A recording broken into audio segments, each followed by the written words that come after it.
નમસ્કાર દર્શક મિત્રો, બોટાદ દસ્તક ન્યૂઝમાં આપનું હાર્દિક સ્વાગત છે। હું છું એલડી મકવાણા। આપ જોઈ રહ્યા છો બોટાદ દસ્તક ન્યૂઝ। હવે પછીના સમાચાર વિગતવાર। ગોપાલ ઇટાલિયાના લીગલ ડોક્યુમેન્ટનું કામ કરતા આપના જોઈન્ટ સેક્રેટરીની ધરપકડ। મામલતદારમાં નકલી સોલવન્સી સર્ટી રજૂ કરતા ફરિયાદ, સ્ટેમ્પ, રજિસ્ટર સહિતના દસ્તાવેજ જપ્ત।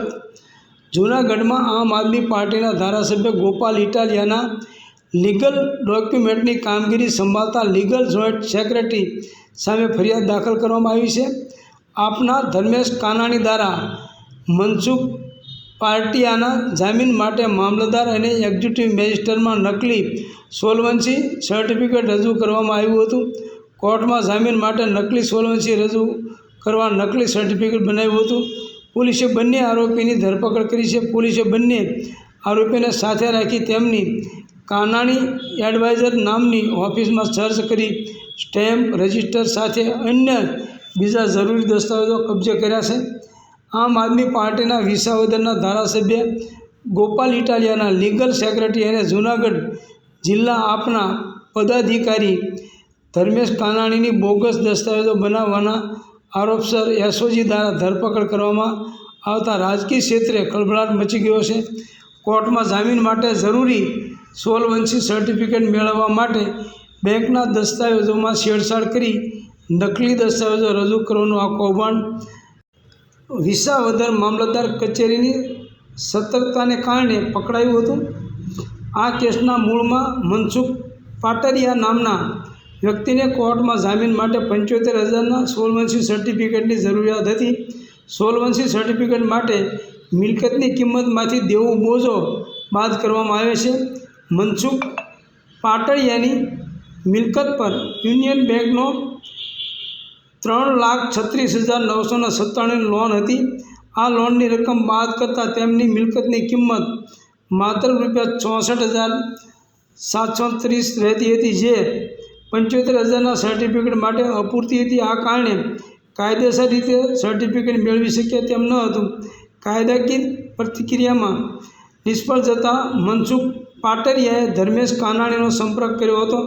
ધર્મેશ કાનાણીએ 7,000 લઈને ખોટી રીતે સર્ટિફિકેટ કઢાવી આપવાની ખાતરી આપી હતી। ધર્મેશ કાનાણીએ યુનિયન બેંકના બોજા સર્ટિફિકેટમાં છેતરપિંડી કરી તેણે 3,36,997 રકમમાંથી આગળનો 3નો આંકડો દૂર કરીને રકમને માત્ર 36,997 કરી દીધી, જેથી મિલકતની કિંમત ઊંચી દેખાય।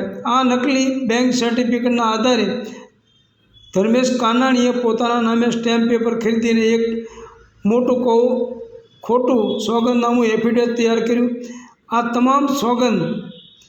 આ તમામ બોગસ દસ્તાવેજો અને ખોટા સોગંદનામાને સોલવન્સી સર્ટિફિકેટ મેળવવા માટે વિસાવદર મામલતદાર કચેરીમાં રજૂ કરવામાં આવ્યા હતા। મામલતદાર કચેરીમાં દસ્તાવેજોની ચકાસણી દરમિયાન અધિકારીઓને શંકા જતાં તેમણે ઊંડાણપૂર્વક તપાસ કરી, જેમાં સમગ્ર કૌભાંડનો પર્દાફાશ થયો છે। જે બાદ વિસાવદર મામલતદાર અને એક્ઝિક્યુટિવ મેજિસ્ટ્રેટ દ્વારા આ મામલે સત્તાવાર ફરિયાદ નોંધવામાં આવી હતી। એસઓજીએ ફરિયાદના આધારે કાર્યવાહી કરતા ધર્મેશ કાનાણી અને મનસુખ પાટરિયાની ધરપકડ કરી છે।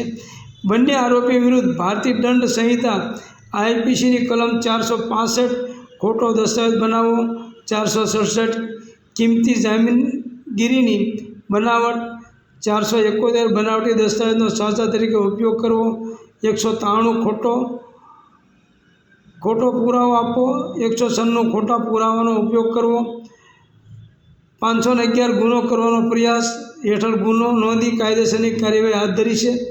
ધરપકડ કરાયેલા મુખ્ય આરોપી ધર્મેશ કાનાણી આમ આદમી પાર્ટીનો સક્રિય કાર્યકર છે અને જૂનાગઢ જિલ્લા આપના લીગલ સેક્રેટરીનો હોદ્દો ધરાવે છે।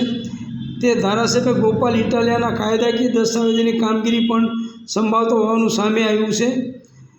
આ ઘટનાને કારણે સ્થાનિક રાજકારણમાં ગરમાવો આવ્યો છે અને સમગ્ર મામલે વધુ તપાસ હાથ ધરવામાં આવી રહી છે।